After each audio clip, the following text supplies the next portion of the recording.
ये पाक आगोश का तिब्बी कैंप है जिसमें हमारी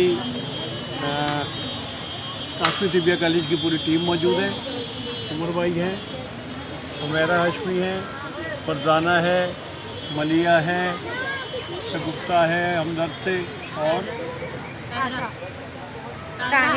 ताहिरा है हमदर्द से, दिलावेज़ है, और अली मोहम्मद खान अभी किसी काम से गए हैं वो हैं, डॉक्टर अंबर हैं, डॉक्टर अर्शी हैं, और कौन कौन है ये मलिया बताएगी। अंदर बताएं अंदर कौन कौन है। इसके अलावा डॉक्टर शाहिदा मौजूद है हमारे साथ, और पूरी डेस्क हमारे साथ यहाँ मौजूद है हर्बल हिकमत की काश्मीर तिब्बिया कॉलेज।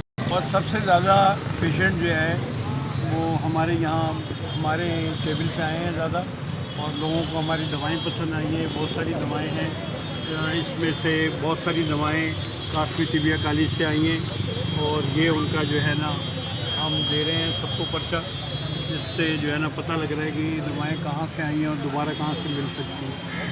तो बहुत अच्छा कैंप जा रहा है। अब 1:15 बजे का टाइम है, और सबसे ज़्यादा इसमें पेशेंट आए हैं, और ये आपको दिखाएंगे कि पूरा कैंप भरा हुआ है पेशेंट से। यहाँ बहुत सारे मरीज़ हैं, और अल्हम्दुलिल्लाह उनको दवाएँ दें। बहुत बहुत शुक्रिया। अस्सलाम वालेकुम। Thank you very much sir.